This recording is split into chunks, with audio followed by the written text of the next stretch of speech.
আসসালামু আলাইকুম রহমতুল্লাহি ওবারাকাত। তাকবীর তাশরিক। আল্লাহু আকবার, আল্লাহু আকবার, লা ইলাহা ইল্লাল্লাহু, ওয়াল্লাহু আকবার, আল্লাহু আকবার, ওয়ালিল্লাহিল হামদ।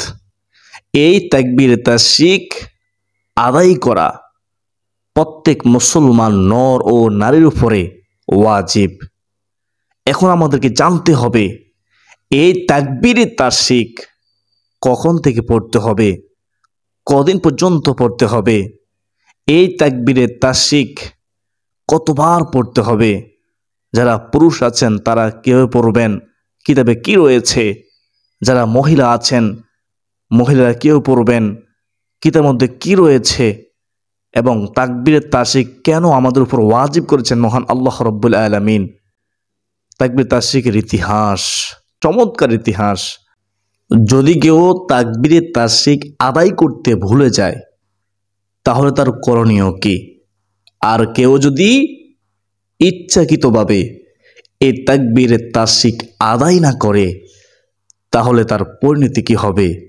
এই সম্পূর্ণ নিয়ম কানুন আমি গুনাহগার আজকে আপনাদেরকে জানিয়ে দেব ইনশাআল্লাহ। অবশ্যই জানতে হবে, কারণ তাকবীরে তাশরিক বলা কি ওয়াজিব। ওয়াজিব তরক করলে কবিরা গুনাহ হয়। তো আমরা 3 বার পড়ব প্রত্যেক ফরজ নামাজের পরে ইনশাআল্লাহ। এই তাকবীরে তাশরিক যারা ইচ্ছাকৃত ছেড়ে দিবে, আদায় করবে না, তারা অবশ্যই গুনাহগার হবেন। তাদের কবিরা গুনাহ হবে, মারাত্মক গুনাহ হবে, আল্লাহ তাআলা অসন্তুষ্ট হবে।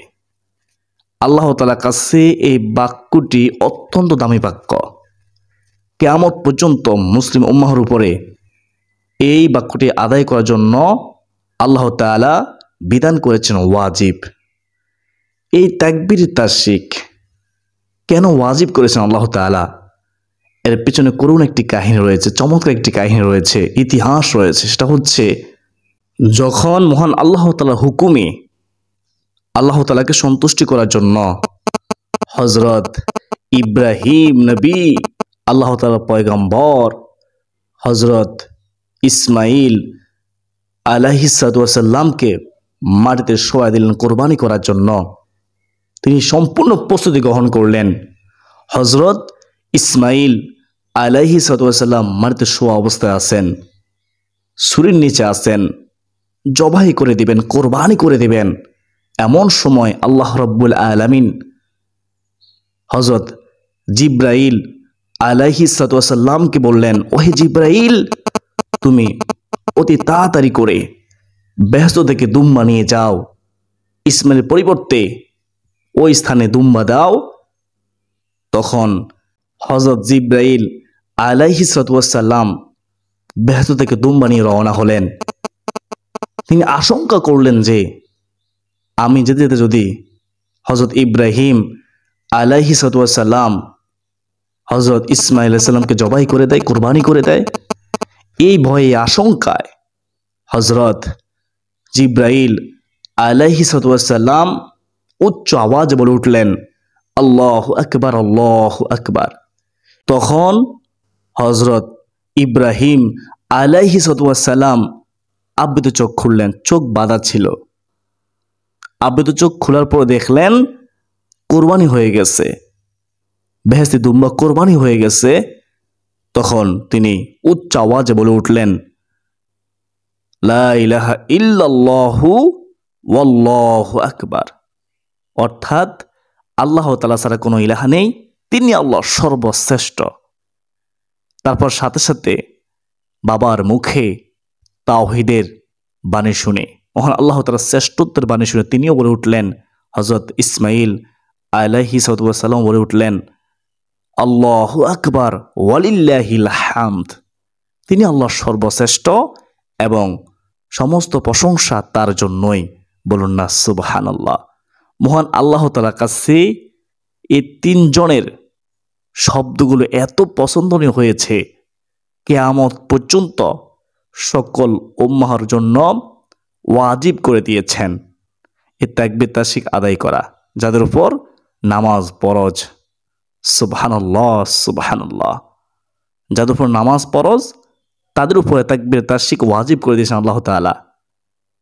এই তিনজনের বাক্য শব্দগুলো আল্লাহর কাছে এত পছন্দনীয় হয়েছে, এটাকে তাকবীর তাশরিক বলা হয়। তো আশা করি সকলে তাকবীর তাশরিকের ইতিহাস জানতে পেরেছেন। আল্লাহু আকবার, আল্লাহু আকবার, লা ইলাহা ইল্লাল্লাহু, ওয়াল্লাহু আকবার, আল্লাহু আকবার, ওয়ালিল্লাহিল হামদ। আল্লাহু আকবার, আল্লাহু আকবার, তিনি আল্লাহ সর্বশ্রেষ্ঠ, তিনি আল্লাহ সর্বশ্রেষ্ঠ। লা ইলাহা ইল্লাল্লাহু, ওয়াল্লাহু আকবার, নাই কোনো মাবুদ আল্লাহ তাআলা ছাড়া, তিনি আল্লাহ সর্বশ্রেষ্ঠ। আল্লাহু আকবার, ওয়ালিল্লাহিল হামদ, সমস্ত প্রশংসা আল্লাহ তাআলার জন্য, তিনি আল্লাহ সর্বশ্রেষ্ঠ। তাকবীর তাশরিক সৈশুদ্ধ করে পড়ার চেষ্টা করবেন।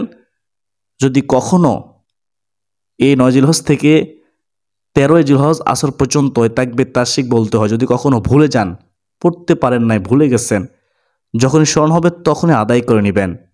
আর আল্লাহ তাআলার কাছে ক্ষমা চাইবেন, আল্লাহ গো সঠিক সময় পড়তে পারি না, আমাকে ক্ষমা করে দিন।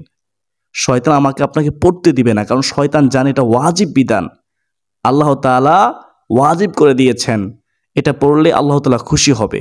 শয়তান আল্লাহ তাআলাকে খুশি করতে চায় না, শয়তান চায় আমরা যেন জাহান্নামে হয়ে যাই, আমরা যেন জান্নাতে না যাই, সবসময় আমাদের পিছনে লেগেই থাকে।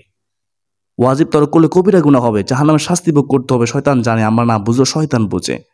তা আমাকে আপনাকে সলে বলে কৌশলে তাকবীর তাশরিক আদায় করা থেকে বিরত রাখবে।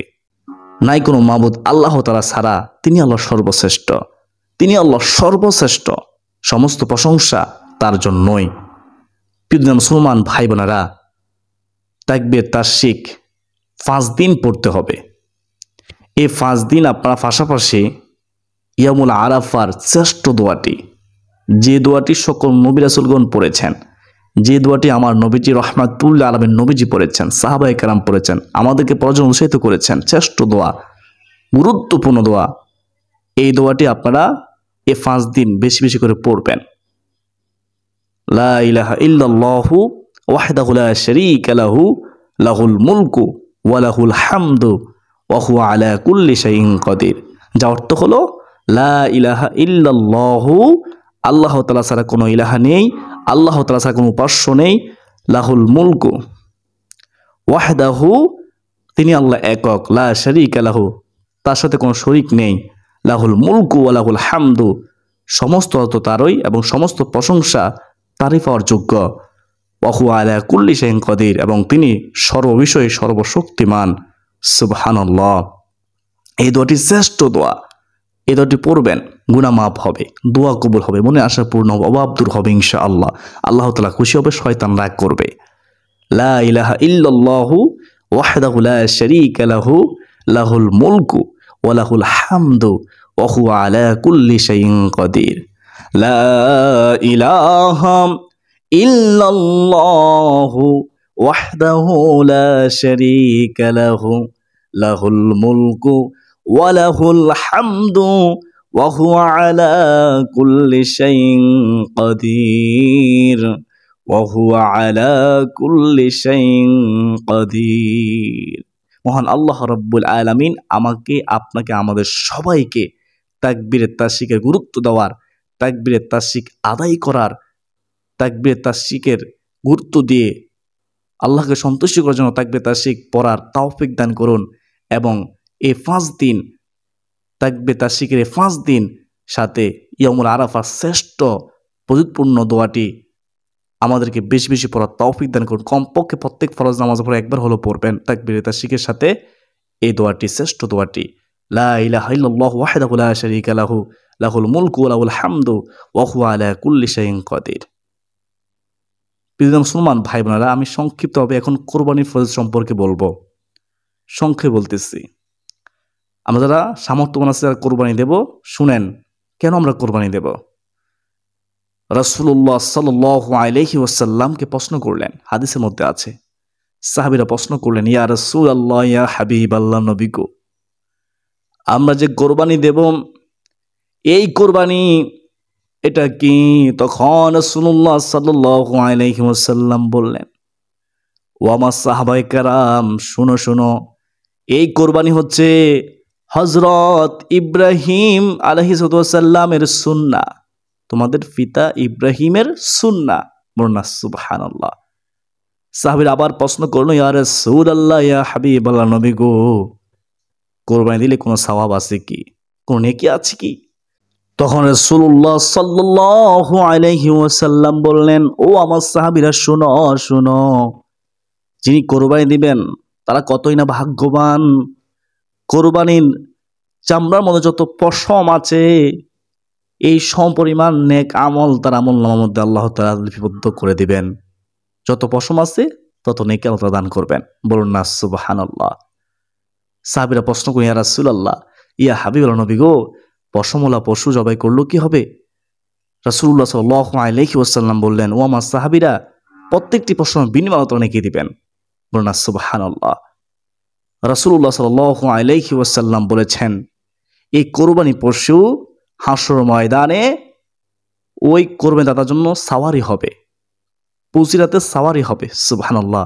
তাই রাসূলুল্লাহ সাল্লাল্লাহু আলাইহি ওয়াসাল্লাম বলেছেন, তোমরা সুস্থ মোটা তাজা দেখে কোরবানি করো। বলুন না সুবহানাল্লাহ।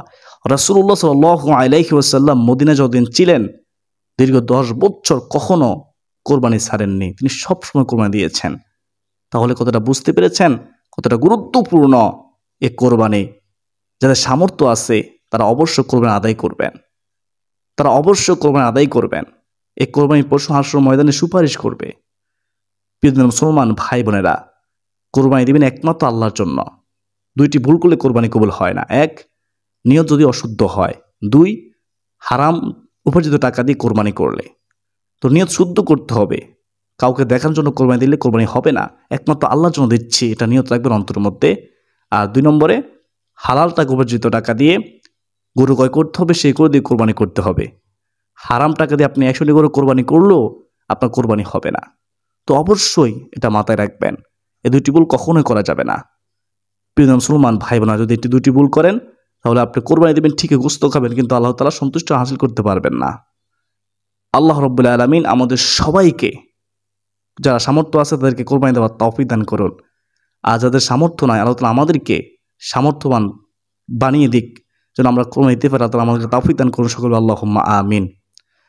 প্রিয় মুসলমান ভাই বোন, অনেকে প্রশ্ন করে থাকেন, কোরবানির পশুর গোশত ফ্রিজে রেখে খাওয়া যাবে কিনা?